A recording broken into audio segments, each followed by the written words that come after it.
Hi,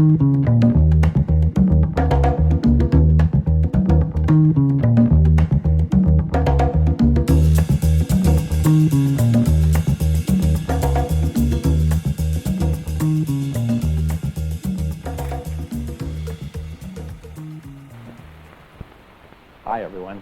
Or maybe this week we should say aloha once again, because for a little bit of diversion, we're going to take you back to the island of Hawaii for a wild boar hunt on a mountain as high as 13,800 feet high. Once again, my name is Ted Peck, and a very pleasant welcome to Tides and Trails.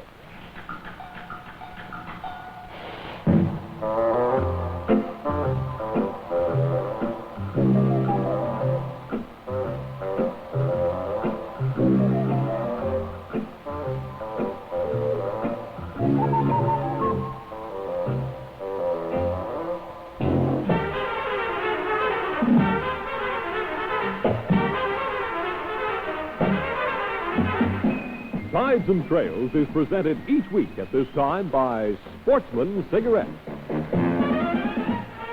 Sportsman, with the tobacco that's too good to filter. Now, here's Ted Peck. Thank you.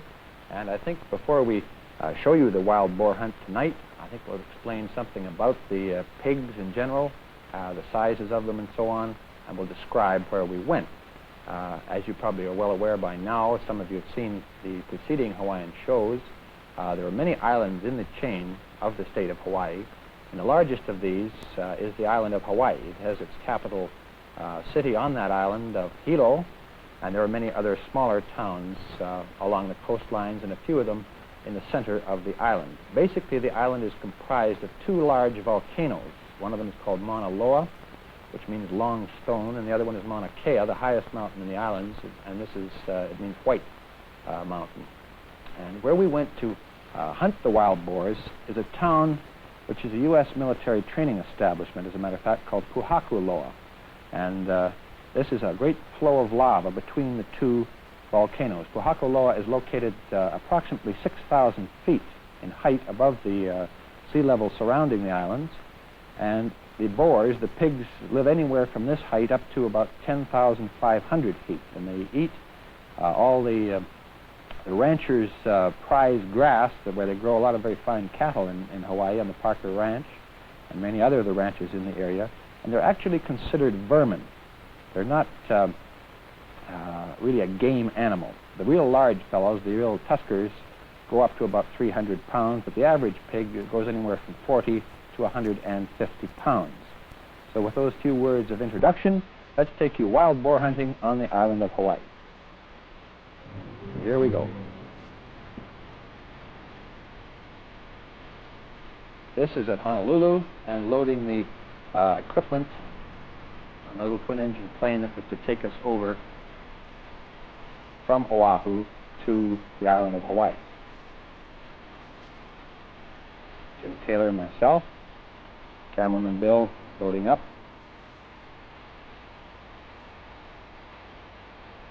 Coastline of Kailua once again at Kona, where we showed you before catching the ahi, the big tuna fish. It's about a 40-minute flight from Honolulu to Kailua, where we landed, and then went by car and by jeep up to Pohakuloa, which is a government campsite. Very reasonable to stay there. It costs only $2 per night. Very fine paved highways on the island of Hawaii.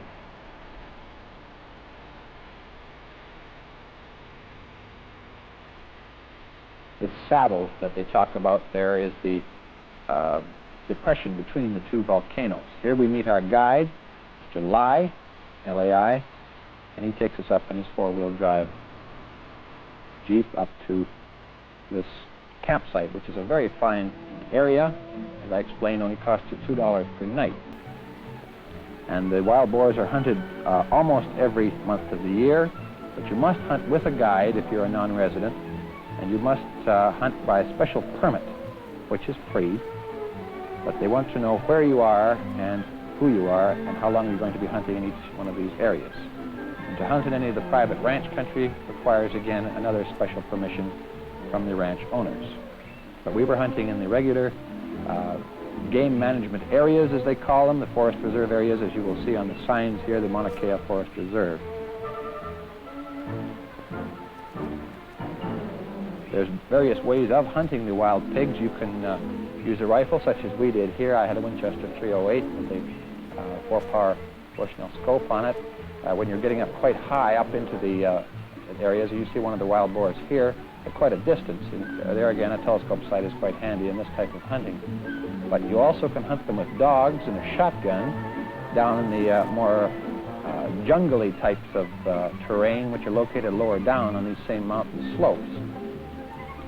And the real sportsmen, shall I say, some of the local Hawaiian boys, they hunt them with 9-inch knives and dogs. I mean, but here again, you have to be. There goes one off into the distance there. We have a shot at him,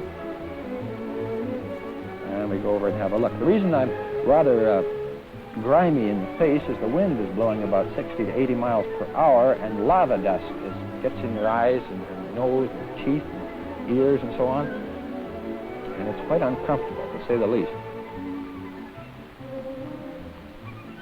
Have a look at him. You see the tusk there. That's what they use to root up the grass and the little tender succulent things that they eat underneath the roots of the grass. And they are actually a domestic pig gone wild. There are countries in the world, as some of us are well aware, that have a true form of wild boar, but the Hawaiian wild pigs are descendants from domestic animals brought there by various Polynesian groups from other islands, and also from Captain Cook and Captain Vancouver's original stores, when they used to have to carry pigs in cages, in little containers, and instead of freezing them and so on, which they didn't have in those days. And a lot of them have just gone wild. This is the sign I was telling you about, hunting by permit only. And the wind was blowing at such a tremendous velocity when these films were taken. There's some chukar partridges we have a look at, which were just out of season. We missed the season by about 3 days. At 70 to 80 miles an hour and over 10,000 feet in height, and the temperature was running around 33, 35, just above freezing. And yet the same island down at sea level, the temperature is around 80.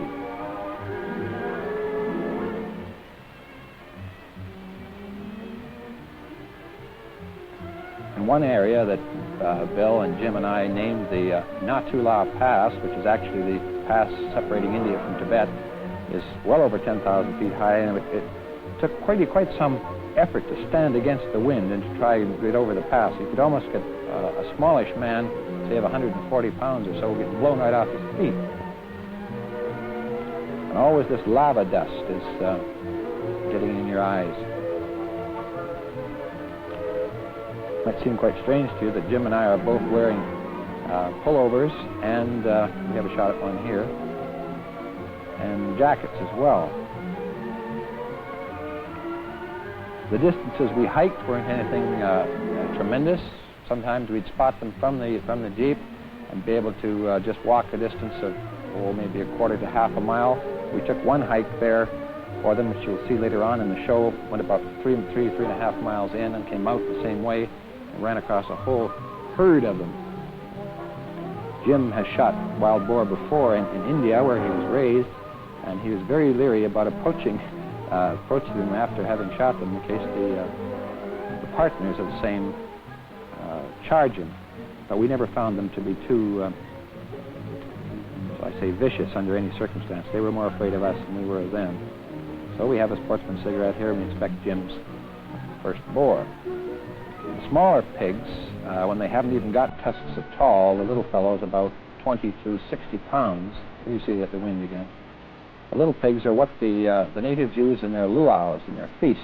There's some wild sheep, actually a ewe and a lamb, and there's a season for the wild rams as well.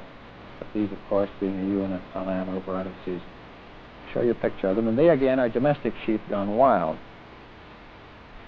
But this particular sheep went from 7,000 feet where we were here up to 9,000 in approximately 3 minutes. Just fantastic where they can climb.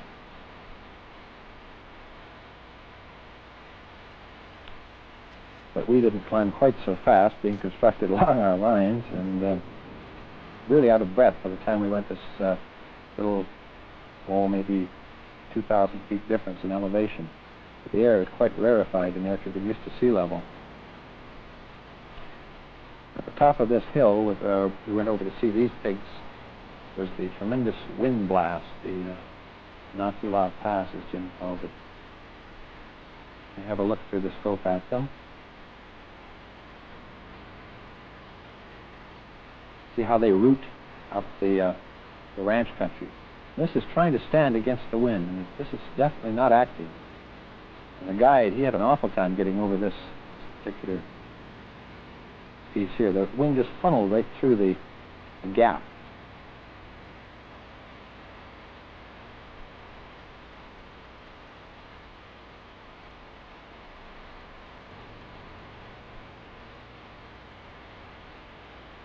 Back down again to the Jeep. Try a different area. We weren't out for to see how many pigs we could kill by any means, but we wanted to get a sample of a boar, which we showed you there, and a few smaller ones for live to put on a little feast, a luau there with. And the meat of the pork actually obtained from these wild pigs is very, very good. It's not as fat, naturally, as your domestic variety, but well worth the trouble to take home, and some of the local boys even make bacon from it. But the state of Hawaii considers the wild pig a vermin, much like the black bear in a lot of areas in Canada. They like particularly the mamani trees, where we're taking the tusks out of it here, which we have in our office now, and having a sportsman at the conclusion of the first day's hunt.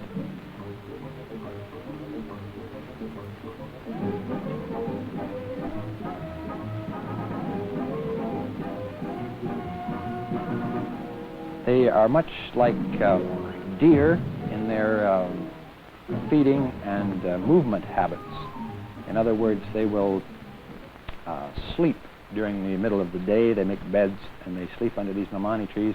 And in the early morning and late evening, they come out from the brushy country and then out into the open, where they're more or less fair game.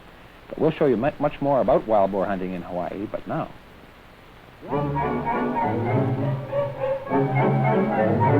It's Tides and Trails Tall-Tailed Trophy time.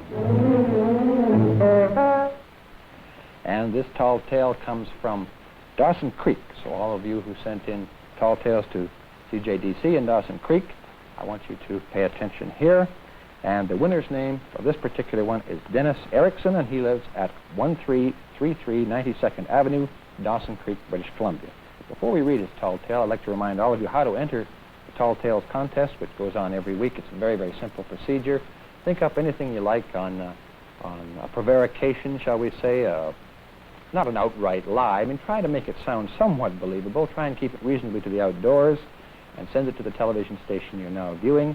And if you are lucky, if you win, you will receive a carton of Sportsman cigarettes, you will receive a 20-pound Pacific Coast salmon, and a scroll which you can hang up in your basement or your fishing and hunting lodge or living room, if you like, entitling you to prevaricate forever and a permanent life membership in the Tides and Trails Tall Tales Trophy Association. Now, Dennis Erickson's tall tale. Dear Uncle Stumbling, they tried to make me hold it back, but I've just got to tell you. This event involved one of my uncles. Bill's his name, and a very good friend of his, whose name is Art. Well, it so happened that they decided to take a moose hunt, so they packed up their gear and went. After a 2-hour drive into the country, they saw 2 sets of fresh tracks. Since they both wanted to get a moose, Art thought that they should split up and each follow one of the sets. Now, after tracking his moose for a little more than 3 hours, my uncle came to an old lumbering road. He squatted down in the middle of it to rest, I presume to have a Sportsman cigarette. Well, about 5 minutes later, Art came out on the same road, only a little further down. At first, my uncle didn't see him, but when he did, he quickly jumped to his feet, shouldered his gun, and aimed. Now, when Art saw my uncle do this, he dropped his rifle, started jumping up and down, waving his arms frantically and yelling, "I'm not a moose! I'm not a moose! I'm not a moose!" But the rifle sounded, and Art sank to his knees. Now, he was only hit in the arm and was taken to hospital. And when he had completely recovered, he took my uncle to court. He said he wanted to sue him for everything he had. When my uncle got on the stand, the judge swore him in and said, "Did you, the defendant, on Friday, the 13th of October, shoot this man in the arm?" "I did," replied my uncle. "Did you see this man jumping up and down, waving his arms and yelling, 'I'm not a moose, I'm not a moose'?" said the judge. "I did," said my uncle. "Did you also hear the man yelling, 'I'm not a moose' in a loud voice?" "Yes, I did," said my uncle once again. "Well then," said the judge, "why did you shoot him?" "Well," replied my uncle very, very slowly, "he's such a liar, I didn't believe him."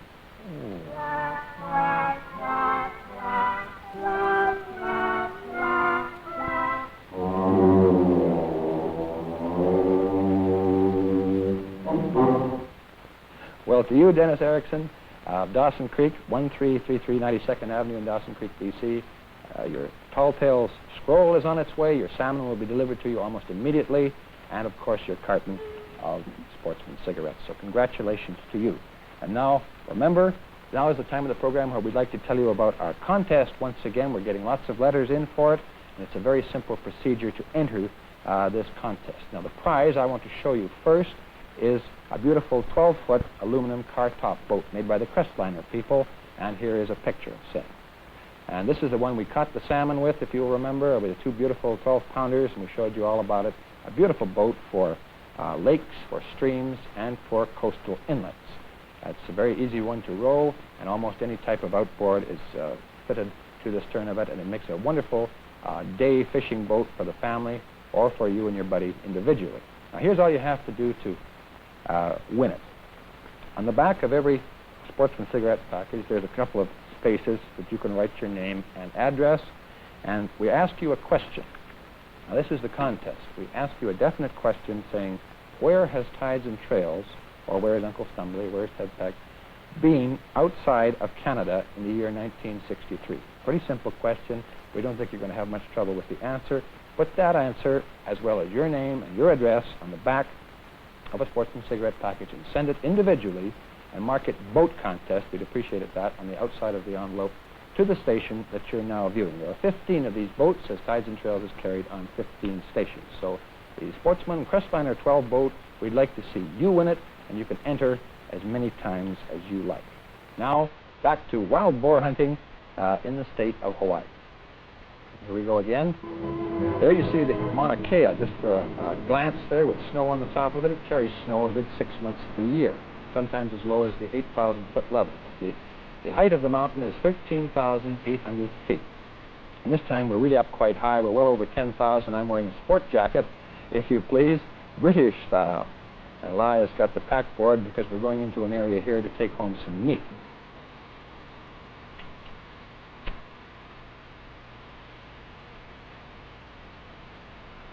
Here's where Uncle Stumbly gets his name. As you see, we trip over the lava, and there's two types of lava, and I've forgotten the Hawaiian words for them. One is the real sharp kind that you can't walk on, and the other is this sort of coky material. After hiking up into the area, we pause for a sportsman and look over the surrounding countryside below us and above us with our telescopes and lie with his binoculars. This was about 3 miles in from where we had the Jeep. Real vantage point looking down below, almost over the other side of the mountain, looking down towards the area where Hilo, the city of Hilo, is located. There's a herd of pigs, 4 or 5 in a group, we're going to look at.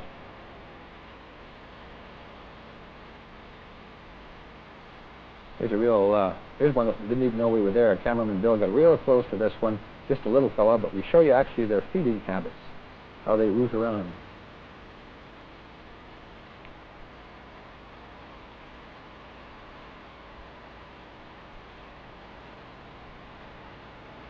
So there's a pair of them in here, and we take a good close look at them.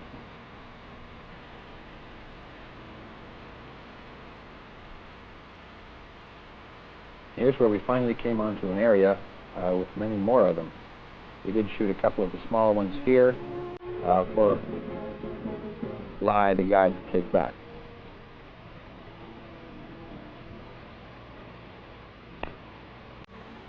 These pigs would weigh about 45 to 60 pounds. And they're just about the perfect eating size.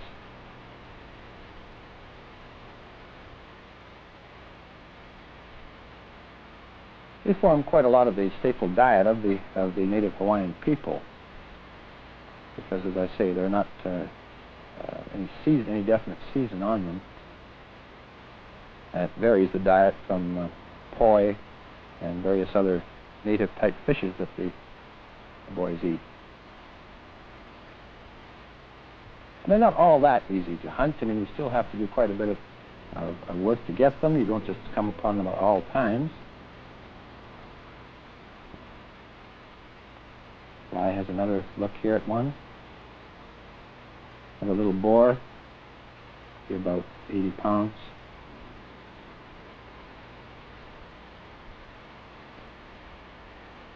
Beautiful scenery in this area amongst the mamani trees. Well worth your trip if you're going to the Hawaiian Islands to take a side trip over to the island of Hawaii and engage one of these guides. They're not expensive. And get a real close look at the islands as they really are in the center. Bunch of tracks here. They definitely form trails, and they have definite runs, much as deer do in many areas in Canada.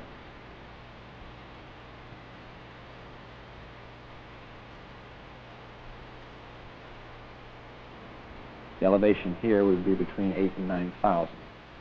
Here we ran across some more pigs, and Jim bags another one here. He's a very good shot. But Uncle Stumbly, as usual, is a quite poor shot here, and I want you to watch really closely where the bullets strike.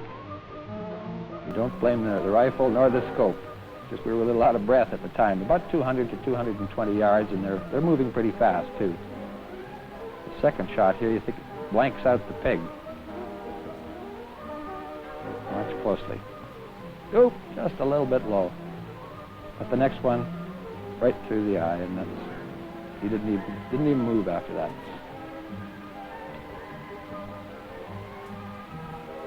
Again, just a small one, just the eating size, and that was decided to be enough meat, so that was the end of the pig shoot. One boar and about 3 little fellows. Little jostling and kidding here between Uncle Stumbly and Jim. And we packed them back out again about 2.5 to 3 miles back to the Jeep.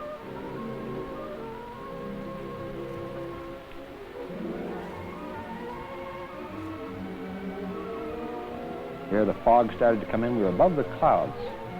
And temperature again being pretty cool in the morning and evening, but during the center of the day being about 45 to 50 degrees. Mauna Kea in the distance with snow on it there.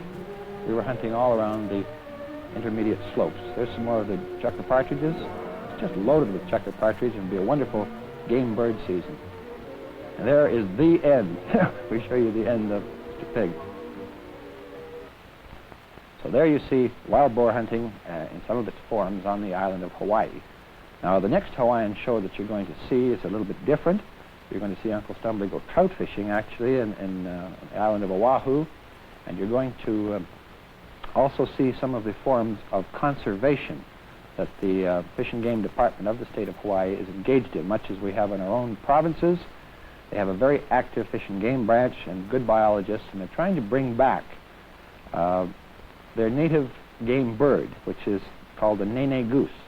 Now, this is not unlike a Canada goose, as we will show you in the next Hawaiian show, because the cheek patch, the white cheek patch on the Canada, is more or less extended all the way down the side of the goose, and its feet, its webbed feet, have actually been retracted because of the rocky condition of the islands, and there's no webbing except a little wee bit around the very base of the feet.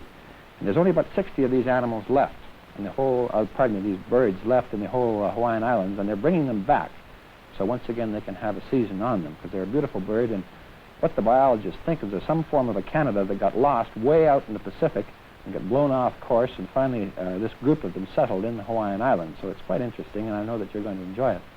Then we've got another show I think that you'll be interested in coming up in the very near future on survival. The Royal Canadian Air Force have invited us to their survival training establishment at Namao, just north of Edmonton, and they're going to take us and show us the survival course so that all of you, when you're fishing and when you're hunting, will have some basic knowledge of how to live if you get really in trouble. If you get dumped out of an airplane, or if you get lost, and that sort of thing. I know that you're going to enjoy the survival show as well. And then getting back to the real theme of Tides and Trails, getting back to the conservation angle, I would like to sort of tell you something about a show that we're planning. We've already done a piece of it now around the Vancouver area. We're going to get a lot of the clubs, a lot of the fish and game organizations to show you the junior firearms training course that is being adopted in almost every province of Canada. Alberta is quite active in it. British Columbia has done a tremendous job last year with the youngsters running anywhere from 10 years old up to 16 and 17. And in some areas of Canada now, before you obtain your hunting license, you're going to have to prove, if it's your first hunting license, that you have passed one of these junior firearms safety courses. So it's one of the furthest steps that's been advanced in conservation in many, many years. And let's try and keep hunting a safe sport for all. Well, that's about it for tonight. I hope to remind you once again about the boat contest. It's a very simple thing.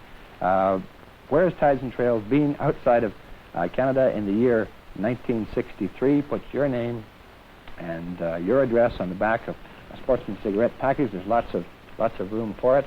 And mail it to the station that you're now viewing. And the girls at all the various television stations who open the envelopes and who handle the mail would appreciate it if you would put boat contest on the outside of each envelope. And don't send it an envelope with 300 entries in it, because that's still only one entry, because most of them are kept closed. When we finally make the draw in the various areas, which is not too long from now, so you better get your entries in, we'd like to tell you that each one entry is counted as an entry. So we would appreciate it if you would just put one Sportsman cigarette back in each one. And we'll be with you again next week. And we're going to also have some film of grizzly bears in the near future eating salmon. It took 6 years in the making. It took 6 years for this gentleman to obtain these films, and he's got really close to them. And you can really get some wildlife education on the habits of the big Alaskan Kodiak or brown bear and the grizzly bear as well. So join us for the grizzly bear show, the conservation shows from Hawaii, and also our own junior firearm safety course. Remember to try to be a true sportsman and smoke Sportsman cigarettes. And Ted Peck wishing you all the best in every province of Canada, and of course, once again, tight lines and straight shooting.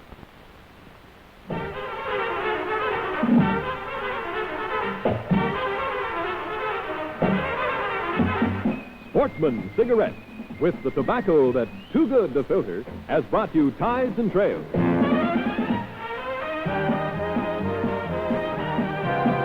Join Ted Peck next week at the same time.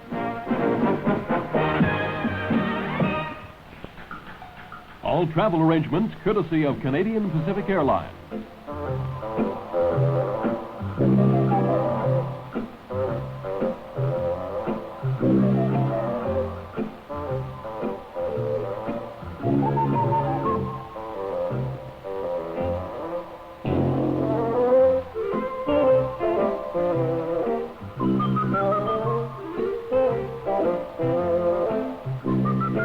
Tides and Trails was produced for Sportsman Cigarettes by CHAN-TV, Vancouver.